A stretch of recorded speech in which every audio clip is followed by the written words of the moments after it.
जिला सिविल अस्पताल में पेड़ से गिरकर गंभीर रूप से जख्मी हुए बच्चे का सफल ऑपरेशन किया गया।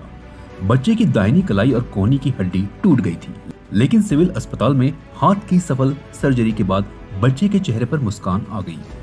ठाणे में रहने वाला अंकुर 4 दिन पहले आम के पेड़ पर चढ़ गया।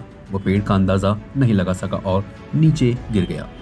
शरीर का वजन बाह पर पड़ने से दाहिना हाथ गंभीर रूप से घायल हो गया और कलाई व कोहनी की हड्डी टूट गई। अस्पताल की मेडिकल टीम ने प्रयास किया और सर्जरी सफल रही। इस बीच अंकुर के परिवार ने सर्जरी के बाद अस्पताल का आभार व्यक्त किया है। करीब 2 घंटे तक अंकुर के हाथ का ऑपरेशन किया गया। अस्पताल सर्जरी के लिए आधुनिक उपकरणों से सुसज्जित है, इसलिए निजी अस्पतालों में होने वाली जोखिम भरी सर्जरी सिविल अस्पतालों में की जाती है।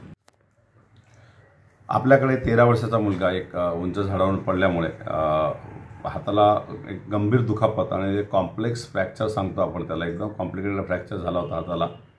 13 वर्षाचा मुलगा आहे, राईट हँड आहे आणि त्याची सर्जरी करणं म्हणजे दोन साईडला, हाताच्या रिस्ट साईडला आणि एल्बो साईडला दोघांना जे बोन बाहेर आले होते, डिफिकल्ट होतं।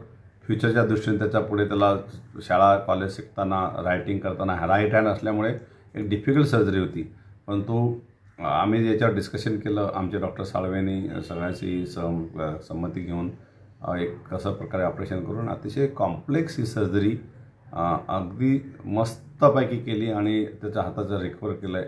खरोखर जे गोरगरिबांसाठी आहे, प्रायव्हेटला हे जर गेलं असतं प्रचंड खर्च आला असता आणि त्याचे काय कॉम्प्लिकेशन पुढे याला डिफॉर्मिटी येणं वगैरे खूप कॉमन असतात आणि 13 वर्षाचं असल्यामुळे यंग असल्यामुळे काळजी घेणं खूप गरजेचं होतं, त्याचं भविष्य त्याच्यावर डिपेंड होतं। तर अतिशय सुंदर प्रकारे सर्जरी केली, टोटली रिकवर झालेलं आहे आता आणि आता आम्ही त्याला पुढील उपचार चालू आहे। एकदा सगळं वोंड वगैरे प्रॉपरली हील झाली, सगळं डिस्चार्ज करू। पण खरोखर आमच्या सिव्हिल टीमचं, पर्टिक्युलर डॉक्टर साळवे सरांचं, अॅनेस्थेसिस डॉक्टरचं 13 वर्षाच्या मुलाचं त्यांनी अॅनेस्थेसिया दिला, त्यांना खरोखर धन्यवाद देतो। आणि यामुळेच खरोखर आपण गोरगरीब लोकांची सेवा करू शकतो आहे आणि आमची टीम सिव्हिलची जी आहे ती अतिशय अहोरात्र मेहनत करून या सगळ्या गोष्टी करतात। मी खरोखर प्राऊड फील करतो आणि खरंच सगळ्या टीमला धन्यवादही देतो। आणि एक आहे की जे गोरगरीब आहेत, ज्यांना काही आधार नाही, ते आमच्या सिव्हिलला येतात। मी जास्तीत जास्त लोकांना त्या दृष्टीने सांगेन की आमच्या परीने होईल तेवढ्या गोष्टी आपण जास्तीत जास्त करण्याचा प्रयत्न करतो। आमच्या आवाक्याबाहेरचे काही गोष्टी आम्ही इकडे करतो। तर खरोखर मी सगळ्यांना धन्यवाद देतो आमच्या टीमला आणि असंच काम करत राहू, असंच गोरगरिबाची सेवा करत राहू ही अपेक्षा सगळ्यांकडून करतो। धन्यवाद।